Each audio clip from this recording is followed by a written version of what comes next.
such ways. We recognize Indigenous peoples as the original and long-standing stewards of this land. Their extensive knowledge and practice of agriculture and land management established the foundation of land stewardship in the Southwest. We recognize that the land and this knowledge was forcibly taken and appropriated from Indigenous peoples. As fellow stewards, we honor and respect the land and the peoples who have cared for this land since time immemorial, and we commit to continue building partnerships with Indigenous peoples and supporting Indigenous-led movements through our actions. We lift up our gratitude for the ancestors, the elders, and Mother Earth for their generous and imperative guidance. We also offer our thoughts, prayers, and actions to support our Indigenous communities who at this time face exacerbated impacts of COVID-19 due to long-standing histories of disparity and injustice. Thank you. And I invite you all to share a brief introduction in the chat box, including your name, whose land you are on, and tribal affiliations. If you don't know whose land you are on, we encourage you to look into the history of the land. We'll share some links in the chat box that can help explain land acknowledgements, as well as provide some general information on the original inhabitants of the land where you stand. And now to introduce our keynote speaker, Dr. Vandana Shiva.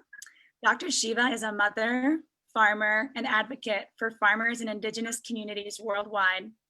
She grew up in the forests of the Himalayas in Dehradun, India, to a farming mother and forest conservator father. As she has written, the forest was her world. Her love of nature led her to complete a PhD in quantum physics. Her organizing roots began with the Chipko movement, a group of Indigenous women defending their forests from decimation in the Himalayas. Her eyes opened to the forest as more than just a place of beauty, but also, as she puts it, a place of life, livelihood, and knowledge. Dr. Shiva then studied the impacts of limestone mining on a town just north of Dehradun. She knew then, as she knows now, to learn from the women. The women there explained how mining was impacting the water. Dr. Shiva urged the government to stop the mining, and they did. Realizing the real impact she could have, she went on to found the Research Foundation for Science, Technology, and Ecology. Through her work and studies, she increasingly understood how corporations and their colonialist methods were threatening biodiversity, Indigenous peoples, and life as we know it. She went on to found Vandanda, a nonprofit that supports farmers through education, community seed banks, and community bank registers, which record the important and diverse knowledge that is specific to different regions and cultures. Through Vandanda, Dr. Shiva also started an organic farm. I've had the great privilege of visiting this farm and witnessed Dr. Shiva's dreams in action: a beautiful seed bank, a composting system, oxen instead of tractors, a bioreactor to convert manure into energy, neem trees to deter pests, a warm and inviting community, and cute little owls in the trees, and so much more. The farm changed my life and continues to be the leading example for me and so many of a sustainable agricultural system. Dr. Shiva has also co-authored numerous laws and policies that protect biodiversity and Indigenous rights in India. Her vision has gone global, as she is a founding member of the Global Alliance on the Rights of Mother Earth, an international nonprofit seeking to transform how countries around the world and the UN understand and protect Mother Earth herself through policy and law. And in the midst of all of this, Dr. Shiva has authored more than 20 books. Dr. Shiva is a force of nature, and she helps us realize that we too are forces of nature with the power to come together and collaborate for a better world. Dr. Shiva joins us now from India, where it is already nighttime. We are so grateful that you are here. And without further ado, please join me in welcoming Dr. Vandana Shiva to the stage. Thank you, Leah. Thank you, Sarah. Thank you for all the organizers. And I think I see seeds at the back of your wall, Leah. Do I? Are there seeds hanging there? There's plants and some of them have seeds on them. Yeah. How wonderful. Well, given that you started with acknowledgement of the original land stewards and land custodians, let me just collectively remember that colonialism was really a land grab. And on April the 17th, Queen Isabel and King Ferdinand of 1492, the King and Queen of Spain, granted to Christopher Columbus a letter patent. It was called a letter patent, privileges of discovery and conquest.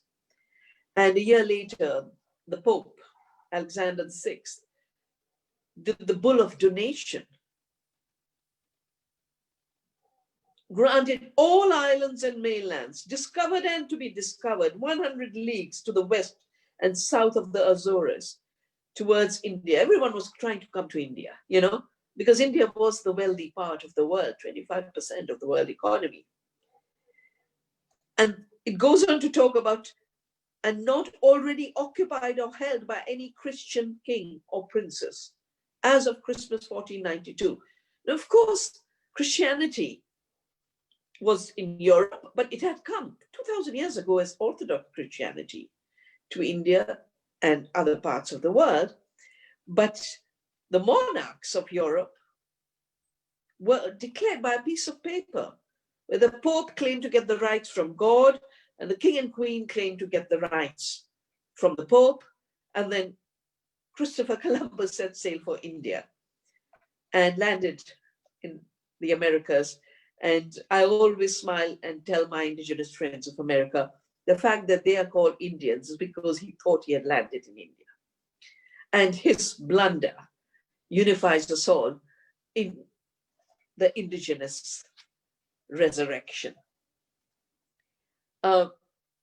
The charters and patents that were being granted at that time assumed that by force, when you take away the land, the indigenous people are donating it to you. And for the Christian monarchs of Europe and rulers of all nations, wherever the lands may be found, it belonged to them.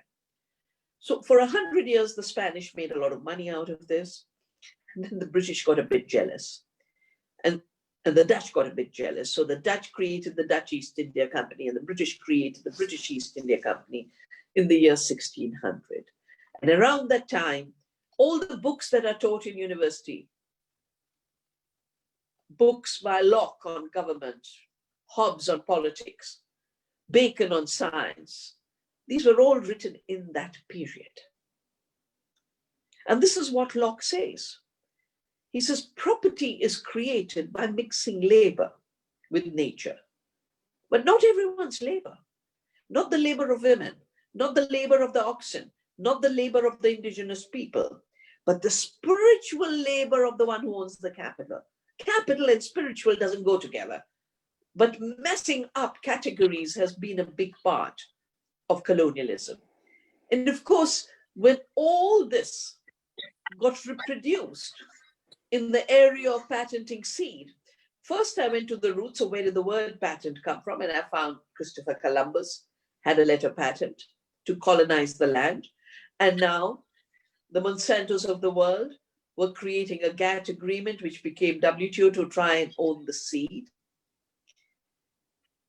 And the book that has just been released in America as Reclaiming the Commons is really the last 3.5 decades of my own evolution, my creative work, my resistance, including the final chapter on the rights of Mother Earth. In 2009, people keep talking about Paris as the beginning of the climate treaty. They're forgetting history. Even the climate activists are forgetting history.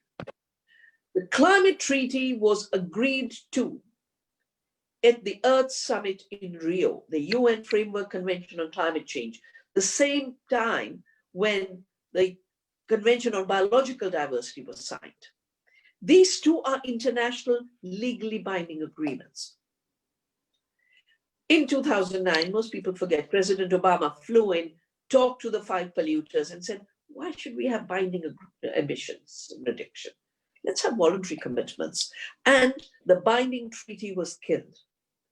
Paris was merely a meeting of voluntary commitments, but law is supposed to prevent wrong action. action. Law isn't meant for the criminals to say, I will try and do the right thing, and they continue to do the wrong thing. And if you look at the data, since Paris, the G8 countries, the rich countries, have emitted the additional 85% of emissions. And the G20 has emitted 93%. The rest of the world is 7%. So when we talk of the climate issue, we talk of climate justice. But for me, the colonization of the earth, the colonization of the lands of indigenous people, the colonization of our ability to think as members of the earth family, these are all one process. And I think the time has come to not divide these processes into a climate issue, an extinction issue. They're just two facets of the same violence against the earth, or a sustainability issue and a justice issue. When you take away the land and resources of the people, you will leave them poorer. But you will also extract from the land and leave the land impoverished. You will leave the land desertified. And in the process, you will use fossil fuels to manage larger and larger and larger tracts of land. I am a deep believer now, after 36 years of practice and research on agriculture, not my chosen field. My chosen field was inspired by the guy sitting behind me, Einstein. I studied physics, did my PhD on the foundations of quantum theory. And the title of this conference is Resilience in Times of Uncertainty. We need resilience all the time. We wouldn't be alive if we did not have resilience. But most importantly, as quantum theory teaches us, uncertainty is the state of the world.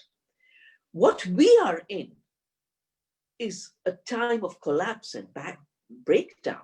So the resilience level have to be much higher, and our consciousness of our own strengths has to be higher, and our understanding of ecological processes, political processes, economic processes have to be much, much deeper. If colonization began with Columbus and the East India Company, it was accelerated with fossil fuels and coal. And then with the age of oil, it became the American empire. Fossil fuels were buried deep down under the soil over 600 million years. The earth took living matter, animals, plants, and fossilized them into the coal, into the oil, into the gas. And yet, because the extraction of this oil could make big money for the robber barons, beginning with Rockefeller, which controlled Standard Oil, which worked with IG Farben for Hitler's Germany, and they had a common company called Standard Oil and IG Farben. And I have a new book called Oneness versus the 1% that has also come out recently, in which I trace this partnership, because every chemical in agriculture has been derived from chemicals evolved during Hitler's war against those Hitler had declared inferior, humans, as well as the wars. This is a militarized mentality, and the instruments of war were chemicals. That's when the chemical age began. Rachel Carson already wrote about this. She said people who had got addicted to making money during the wars could not give up that addiction and have continued to kill life. She talked about silent spring and the birds going silent. But the insects are disappearing. The biodiversity of the planet is disappearing. And it is the biodiversity of the planet that is the regulator of the climate of the planet. I'm hoping for the day when our friends who work on climate change realize that the true climate action is care for the land, care for the soil, because that's how you heal the broken cycle. Why is the cycle broken? It's been broken because fossil fuels in agriculture and chemicals derived from fossil fuels in agriculture have not only created greenhouse gases, but they have also created illusions of how we look at the world and how we measure what we are doing. I have spent 36 years addressing the pseudo-productivity. How can you treat as productivity, as higher productivity, systems that use 10 times more energy, 10 times more water, and produce inferior commodity that are absolutely devastating our health? Leah talked about how the indigenous peoples who were uprooted from their lands are the worst victims because they're the ones having to eat junk food, or the people in the cancer alley, or people in the food deserts of New York. If you look at whom is the COVID impacting most, it is those who are suffering from chronic diseases because of industrial bad food. The diabetes, the hypertension, the cancers, the risk of dying of a COVID infection shoots up to 9.2% if you have diabetes. And this is a metabolic disorder. I often think that our bodies are suffering from metabolic disorders like diabetes, but climate change is the planetary metabolic disorder for the planet. A scientist of NASA, James Lovelock, realized that the Earth creates a climate and she maintains it. And that is why he said she's a self-organized living entity. And he called her Gaia, the name for the living Earth from Greek mythology. It was a scientist of NASA who helped remember that Gaia is alive. And Gaia, through her biodiversity, creates the climate and manages the climate. And when we start to do an agriculture that's based on fossil fuels and chemicals and monocultures, we don't just increase the emissions, we decrease the Earth's capacity to heal the cycles. Let me just give you some figures. I've done a book called Soil Not Oil, and this was in the lead up to the Copenhagen Summit of 2009. And I had worked out then that 45% of the emissions come from a globalized, industrialized food system. Most people just look at agriculture, but agriculture production accounts for about 11 to 15%. And that includes the fossil fuels used with heavy machinery. And that's why we don't use tractors on our farm. We use bullocks. Also because they are our co-workers, they are our family. We have 5 generations of animals on the farm. And they are like our extended family. Just like the plants are our extended family, and the butterflies and the bees, which have come back in abundance just because we protected the diversity of crops. What is not counted in climate emissions is the other things that go with the food system that's industrialized.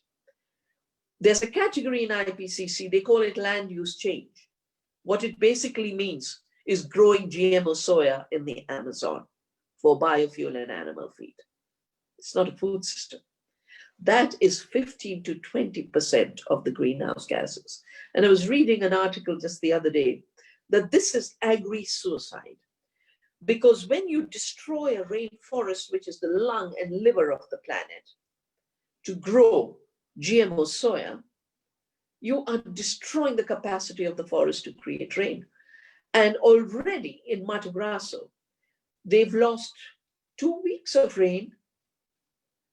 In another region with soya, they've lost probably a week. But overall in the Amazon, 1 month of rainfall has disappeared. And if there's no rain in the Amazon, it will be like the Sahara Desert. And because those who are extracting only look at what are they extracting and how much money can they make, they don't think of the ruins they leave behind. In economics, these are called externalities. In my thinking, it is just pure violence against the earth, her living systems, and the communities and societies that depend on living ecosystems and their biodiversity. And then, as if that was not enough, we take good food and process it and add chemicals, and then we transport it thousands of miles, and then we've got an Amazon waiting to deliver it to our doorstep in plastic and bubble wrap and cardboard boxes. And then we package it and we retail it. And all this adds to 15 to 20%. And with the lockdown, one of the studies I would just love to do is not only have the technology barons increase their profits, it's about 600 billion, 623 billion additional dollars that they have harvested while people lost their work, had no access to food, they're being evicted from their homes. The billionaires became trillionaires. But what's the ecological footprint of this? Nobody is looking at it. And they often say big data is the new oil. And I say, you know, when they found the oil and when they found coal, they weren't looking at climate change. And we need to think of what are the ecological and social impacts of big data as the new oil, which is what is happening right now. And then because you have created a system based on uniformity and long distance transport, you have waste, 2 to 4%. That's 50% of all the greenhouse gases, the biggest chunk. And if you think of how has agriculture changed, if you think of the first colonization, it was an empire of cotton. The British were an empire of cotton. And it was after 200 years of grabbing the land that they could then industrialize the textile industry. But the story we are told is superior technology helped the British become the empire. No, brute force and violence is what led to the British Empire. They grabbed the land of the Americas from the indigenous people who were being remembered. And then because they took so much to make cotton plantations, they then captured Africans as slaves to work on the cotton plantations.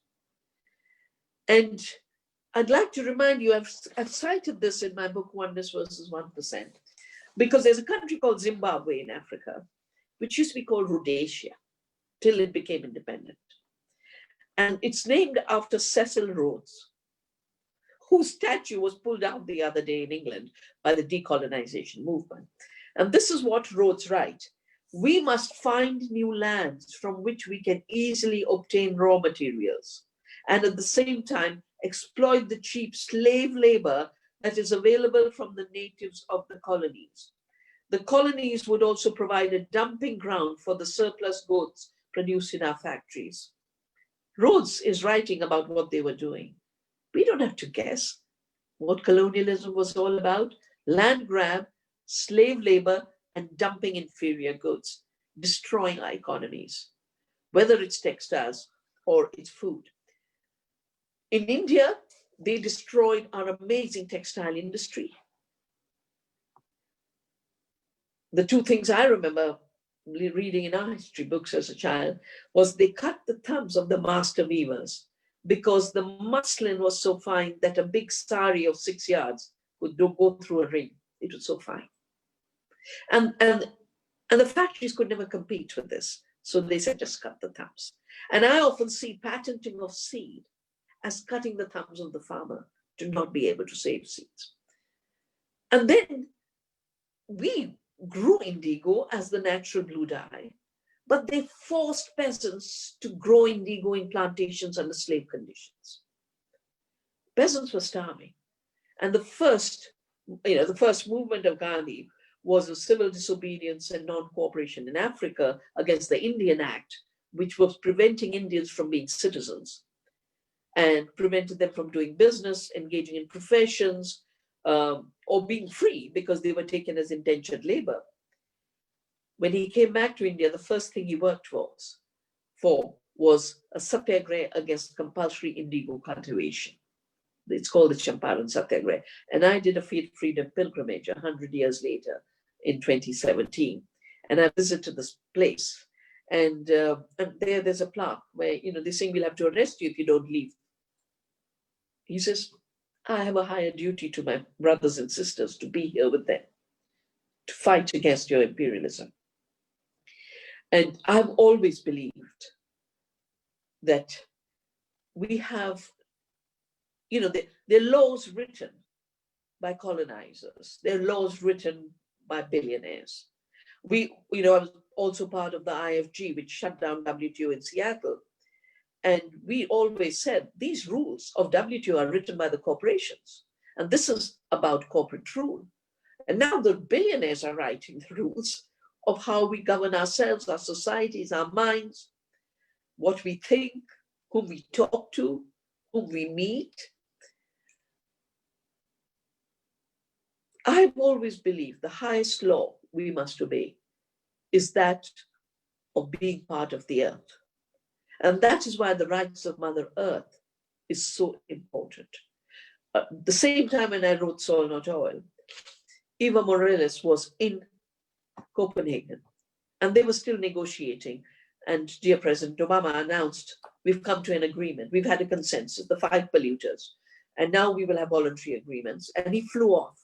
And Morales said, we were here to negotiate the rights of Mother Earth, not the rights of the polluters. I'm going to call the people of the world for a summit on climate change, a people summit on climate change and the rights of Mother Earth. And out of this group, the Rights of Mother Earth Declaration that is in the book, Reclaiming the Commons.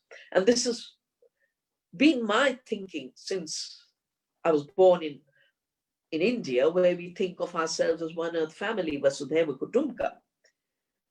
But it is both the Ecuadorian constitution and the Bolivian constitution and initiative that has made people realize what should have never been forgotten, that the earth is alive and she has rights.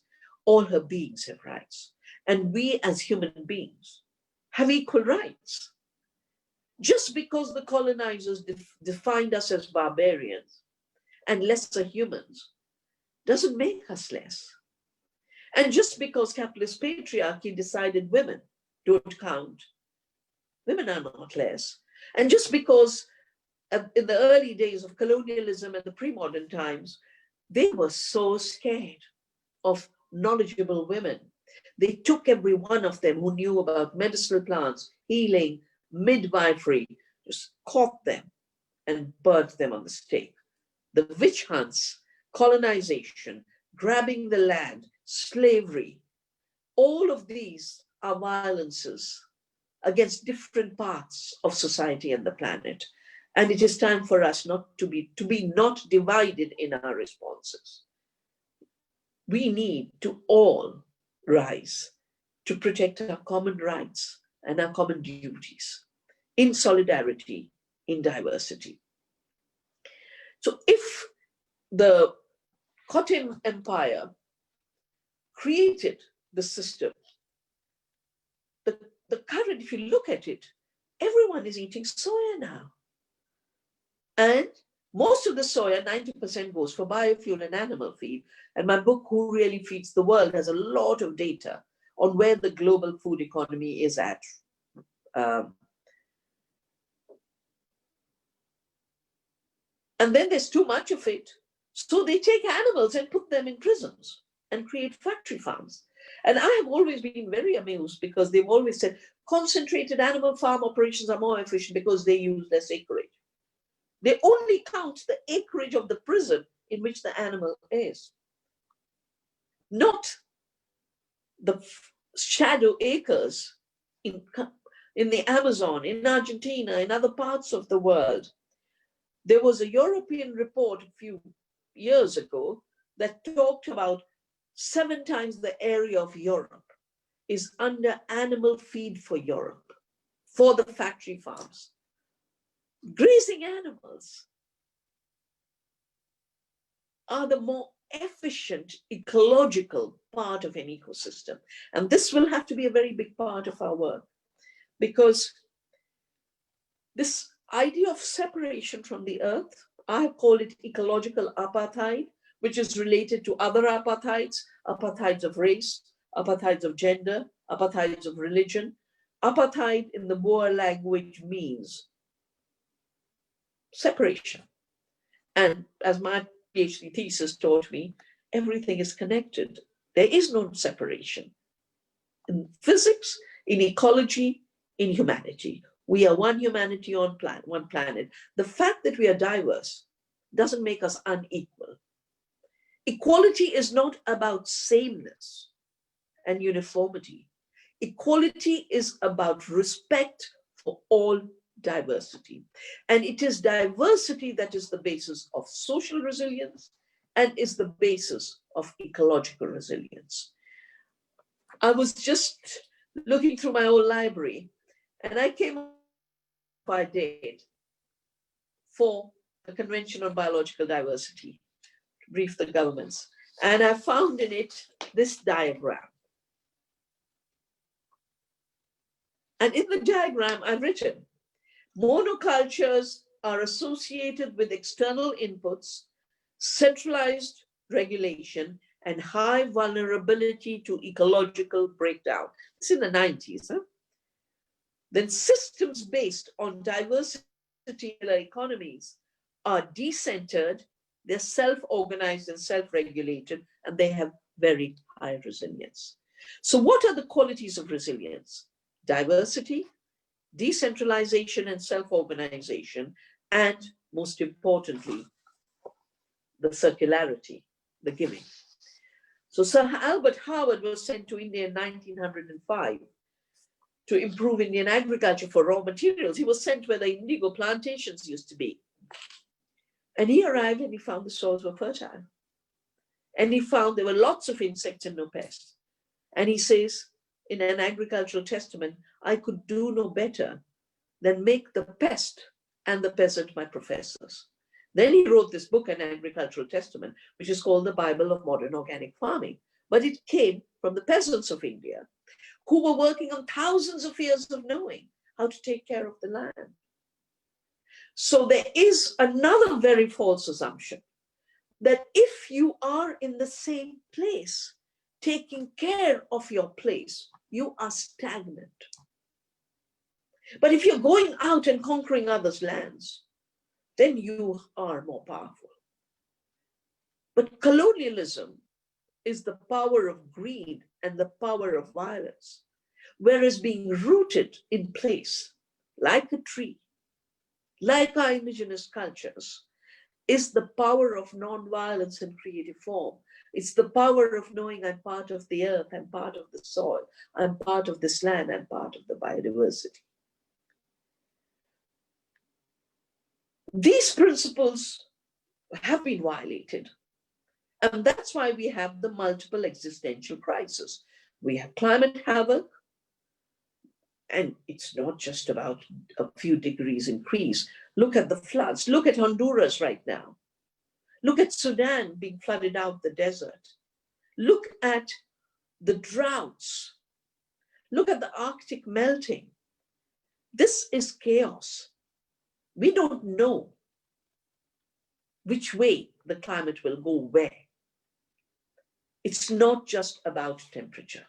It is about destabilizing the Earth's ecological self-maintenance systems. And we have to learn how to heal those systems. Today, where are we at? We've got Monsanto being bought by Bayer. But the new Monsanto, in my view, is Mr. Bill Gates.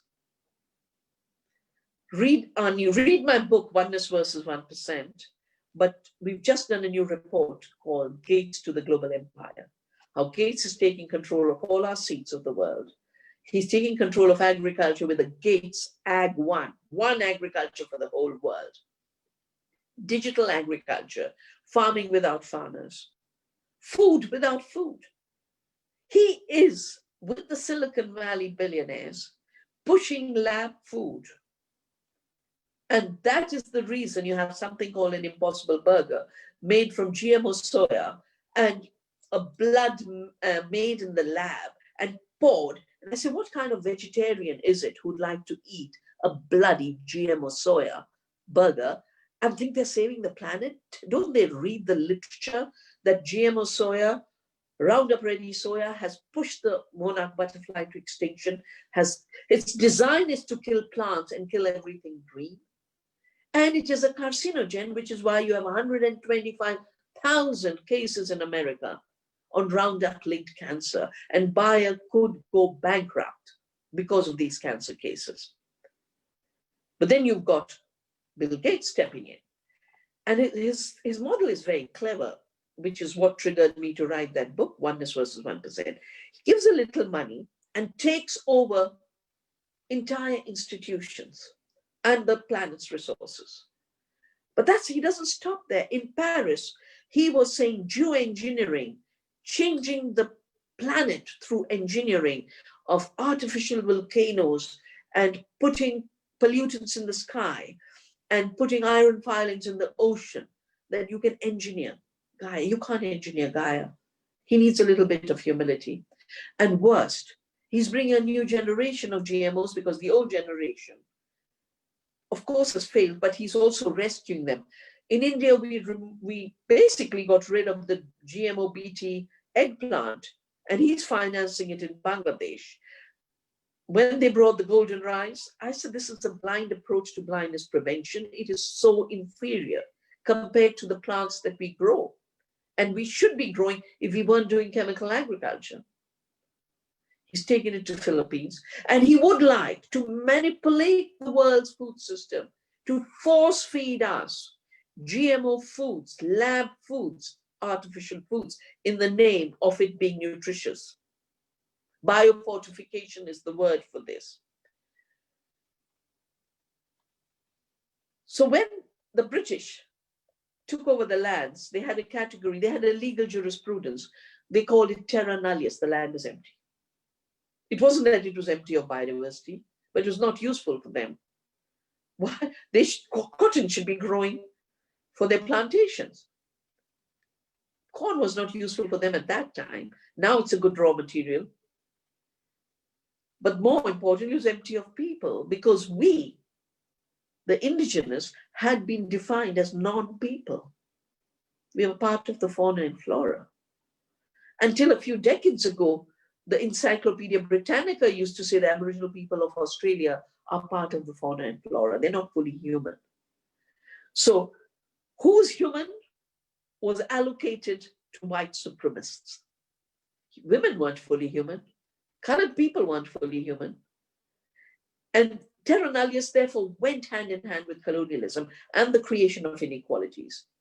My work on protecting the seed and protecting biodiversity and resisting patents on seed is inspired by the fact that I know every seed is self-organized.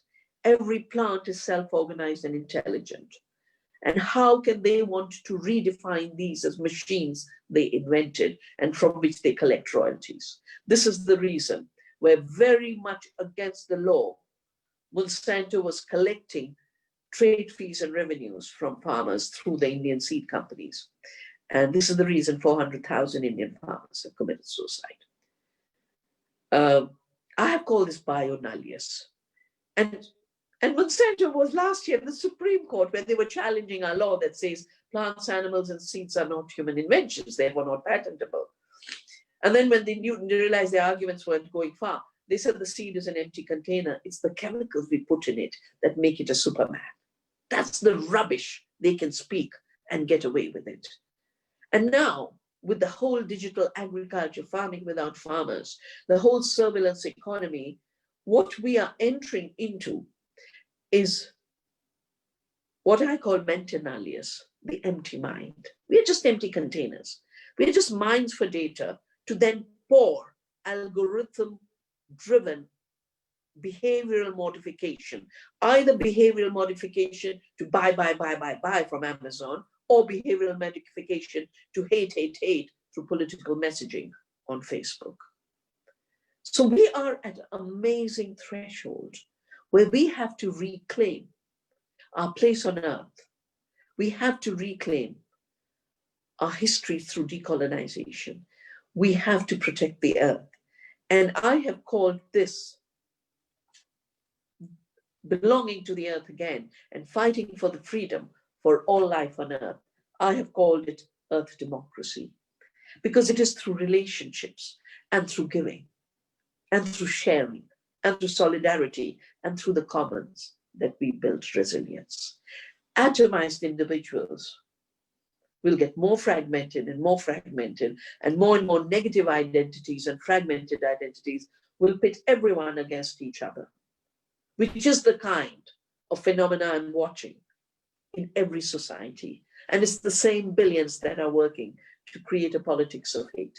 That's why I say earth democracy is a movement from economies that are killing the planet, our land, our cultures, our livelihoods.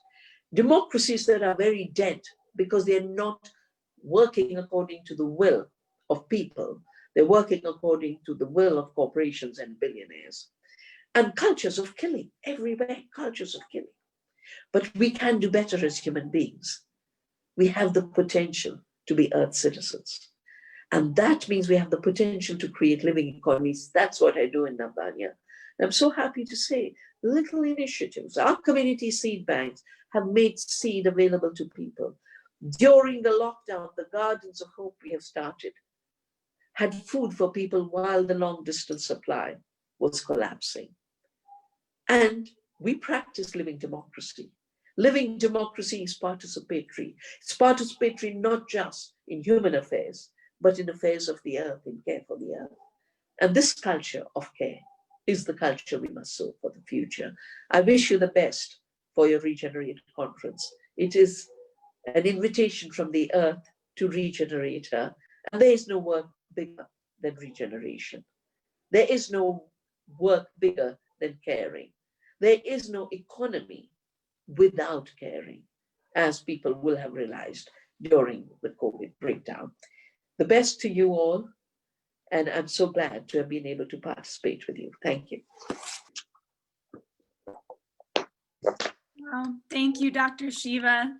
Everyone, Dr. Shiva, I know that we can't hear your applause, but I know that it's there. I feel like we all just learned so much and gained so much from that. And I just am we're all so honored. So, and now we actually have Dr. Shiva for another 15 minutes, amazingly. And if folks have questions, we invite you to share them into the chat box, and we may or may not be able to get to all of them, but we'll do what we can. So we welcome your questions now.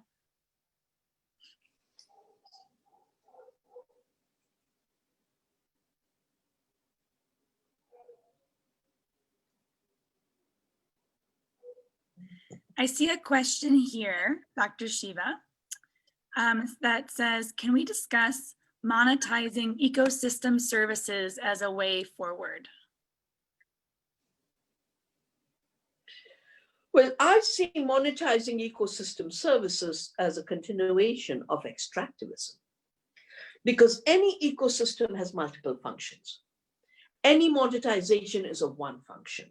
And the minute you monetize that function, you will change the ecosystem to perform that function more, which means you will manipulate and you will destroy all the other ecological functions. Nature, I've said this often, as the currency of life is life. We must maximize the flow of life. Currency means flow, that's all it means. We started to use the word currency for money, but money was of diverse kinds, and during the Great Depression, there were 3,000 currencies created in America for people to deal with it. Centralized currencies were created at the same time when oil was created. The same Rockefellers created the centralized banks.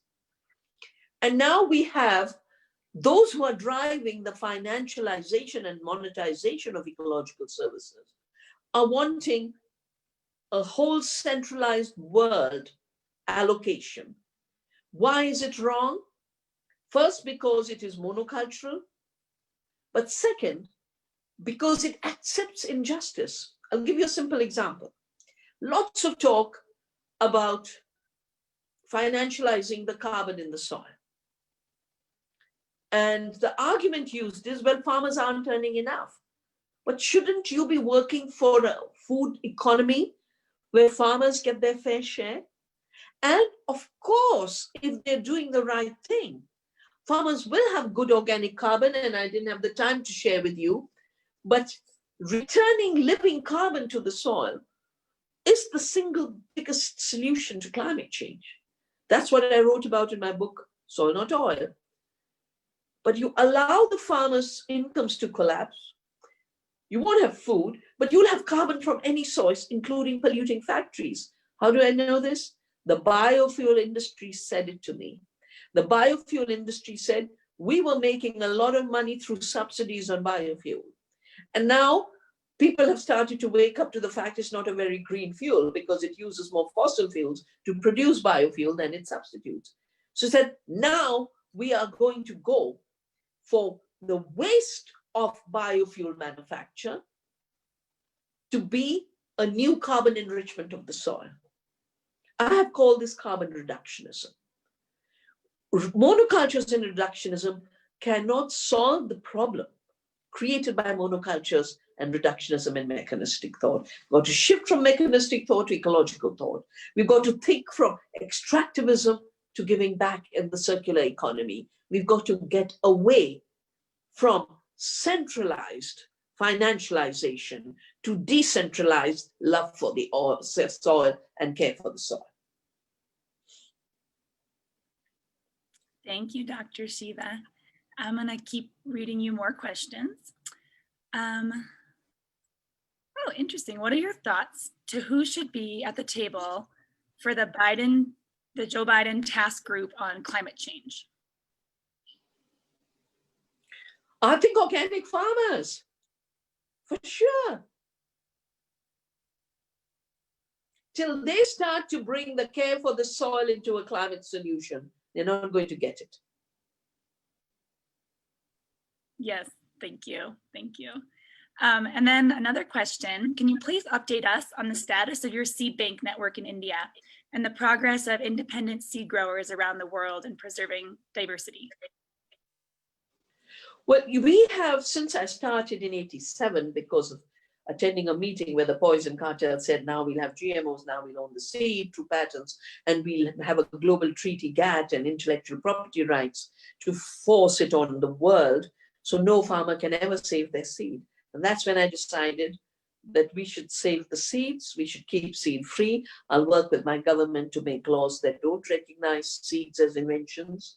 And we also managed to change the TRIPS agreement to have an exemption that patents can exclude, countries can exclude from patentability. So the 150 community seed banks, we just saved whatever there was. Because when you have an extractive logic, you always say what's useful. And then you want to throw the rest away. But I realize nature doesn't do anything that's useless. And our ancestors are smart enough to not have bred diversity. That is no good. So we saved everything. And then in our seed banks were seeds that were salt tolerant and flood tolerant. And those helped us overcome the Orissa super cyclone, the tsunami of 2004, and again, every climate disaster has been responded to from the community seed banks.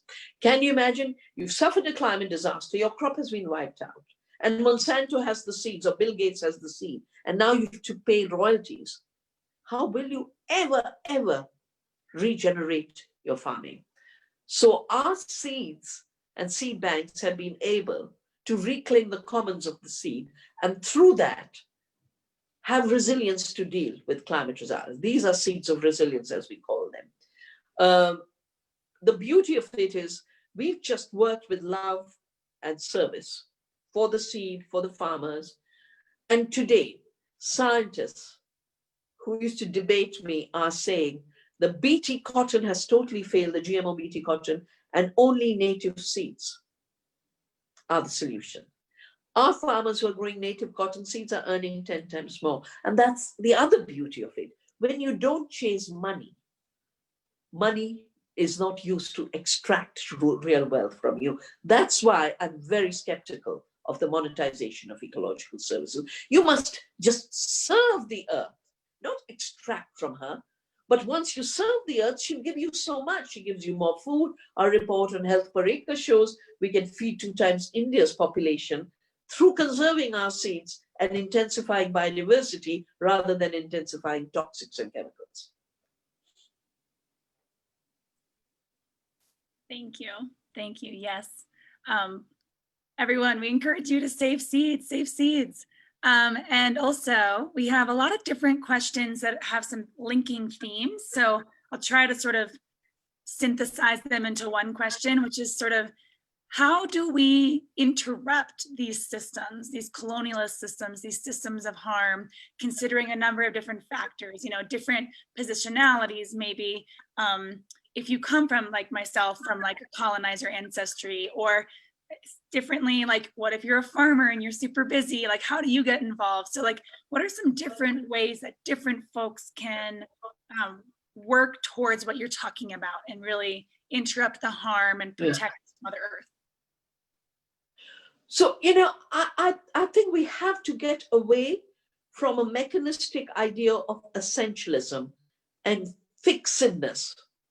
You know, I'm from a colonizing background and therefore I'm a colonizer. No, you have a history of a process, but it is your potential to shed that colonization and become part of a larger community. It's in your hands. And that's why I feel so happy that when the Black Lives Matter marches were happening, more people were young and white in those marches because they're seeking a different way to be. For me, the biggest interruption comes from Gandhi's teachings, which were also Thoreau's teachings. When Thoreau didn't want to subscribe to slavery, he refused to pay the poll tax and he was arrested. And he then wrote the essay called Civil Disobedience. Please read it, all of you. Gandhi called this ethical civil disobedience against injustice, which is interrupting injustice. He called it satyagraha. Satya is truth. Agraha is force. I've just completed a course on Gandhi and globalization where we taught all this. But if you visit the website of Navdanya, NAVDANYA, you'll see the series of courses I'll be offering over the next few months on living earth democracy and the rights of nature through water, through soil, through seeds. Go to the Navdanya website and you'll find out much, much more. But the two things have to go hand in hand. A no is not enough. Because I realized when I said I must save seeds, I could have purely depended on working with government. But I knew that maybe governments will listen to us and maybe they won't. That's the uncertainty. And therefore, if we don't have the ground to stand on and the patents come, what will we protect? So I said, we've got to protect the seed and we've got to say no to patenting. We've got to grow the garden and we've got to say no to artificial food. We have to do the right action for the earth. And we have to do a satyagraha, a creative non-cooperation, civil disobedience. And this can be at your personal level where you say, you know, my little thing against the plastic bottle is this little satyagraha. You know, it's so easy. But at the community level, just now I was reading, mayors of France are calling for a boycott of Amazon, saying it's killing our local businesses. And they're telling the townspeople, do not buy on Amazon, become part of community. It can be part of global systems. But Evo Morales was thrown out for a lithium coup. And I'm so glad that the indigenous people are back in power in Bolivia. But the lithium coup was because he nationalized lithium. In a period of renewable energy, batteries are very important. Lithium is needed for batteries. And they just got rid of a president who said this belongs to the people of Bolivia. So, you know, the interruption can come at any level and multiple levels. And from my experience, my life's experience of beginning with Chipko, it was a satyagraha against the logging. When you align yourself with your conscience and the laws of the earth, and you do the right thing, and you give up your attachment to the rubbish of consumerism, you give up the brainwashing of the social media and the digital diets, you then realize you become so much freer.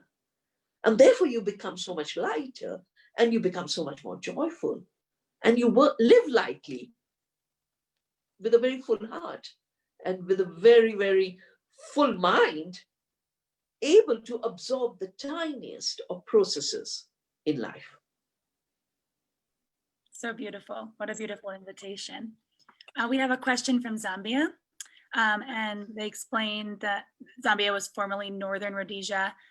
Colonization of the mind with chemical agriculture is the normal here. Government here subsidies 90% of the chemical fertilizers, and that is competing with using local inputs like legumes, manures, etc. People can are only keen to switch to regenerative agriculture when they know that during the process, they'll be supported monetarily during the transition. The government will not support this thus far. How can they create other areas of finance for their living in this transition period? Everyone here lives hand to mouth. Well, you know, I want to congratulate Zambia. I worked with Zambia because at the peak of the big drought, I'm thinking of it must have been 2002, Zambia said we will not take GMO corn. And it led the movement in Africa against GMO corn. How do we overcome this hand-to-mouth existence that everyone is being pushed to? First, realizing that we have hands to feed our mouths. And we have to redefine work, you know, work in farming, work in care. I just had an interview from Korea where they're saying women's work in care has been so devalued. But you know, when the wrong valuation is, they change the valuation, change the metric of yield per acre to nutrition per acre, change the metric of any system where hands are used as unproductive. No, that's the true productivity, because you are fossil fuel free, you're chemical free.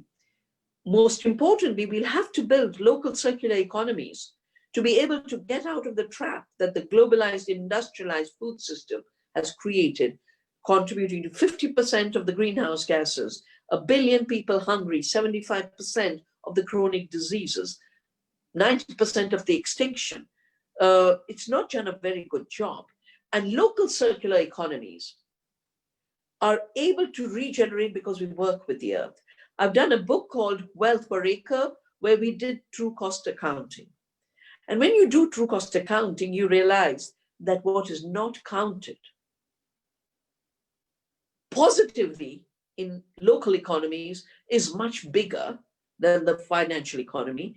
And what is not counted in the globalized economy as the shadow of destruction is much bigger. Our book calculated $1.3 trillion annually is the damage to the environment and farmers from chemical farming in India alone. It's one country, 1.3 trillion. We use government statistics and UN figures of accounting. If you take the whole world's shadow costs, this earth is already bearing a heavy burden, and the poverty of our people is the other shadow. We have to. Regeneration means to me 3 things. Remove the blinkers that the earth is dead. The soil is waiting for your love to burst into fertility. Second, that seeds come from corporations. Seeds come from nature and our ancestors. Find any seed you can and start growing it in diversity. The third illusion, the only market is the globalized market. Any place where you can distribute in your local village, in your local region, is a market. But most importantly, hand to mouth means every mouth should be able to get food. Every person has a right to food. And this is where a global international solidarity is needed. We've been divided by colonialism, but as biological beings, we are one species. We all need to eat. And our body tells us we need to eat well. We need to eat good food. We can't eat toxics. We can't eat fake food. Otherwise, our poor gut microbiome is so messed up. 100 trillion microbes in our gut. We are only 10% human. We are only 10% human. And I think this hand to mouth, let's just say, here are trillions of microbes in the soil. Here are trillions of the microbes in our gut. If my hands can serve the microbes in the soil, I will serve the microbes in my gut. I love that parallel between the soil and the gut. That's wonderful. I do realize we're over time, and Dr. Shiva, if you'd like, we could stay on for a few more minutes for there's lots of questions, and I know you've also given us one question. Just one. Okay. I'll see if I can choose wisely. What is the single most important action a family farmer or rancher can do to survive and thrive, given the inequities of distribution of wealth and lack of fair marketplace? Remember that the true wealth is the land where you are. Remember that the true wealth is the knowledge you have. And remember that everyone has to eat. Find the closest people to you to get them good food. And that's how you build the circular economy. Thank you so much. That was beautiful, a beautiful ending to a beautiful presentation. We are so grateful for you, Dr. Shiva, for joining us today. Thank you. Thank you to all of you. Thank you all. Oh, yes, of course. And thank you to all the participants for joining us today, the staff, the volunteers. We are so grateful. Thank you to the ancestors, the elders, and to Mother Earth for your continuing generous guidance. And I want to just remind folks that we actually, conference attendees, you are welcome to join us at 12 for a plenary on collaborative land restoration. And for anyone, whether you are a conference attendee or not, we have another keynote tomorrow at 11:30 Mountain Time with Mary Berry, daughter of Wendell Berry, being interviewed by farmer and chef Matthew Rayford. So please stay with us. And once again, thank you so much, Dhanyavad, Dr. Shiva ji, and we are so honored. And we'll see you out there, and everyone take care. Have a peaceful day. Thank you. Thank you. Thank you.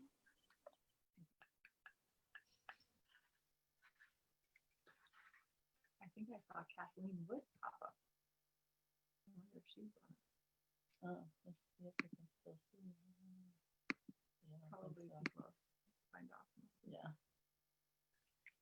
Trying to get back to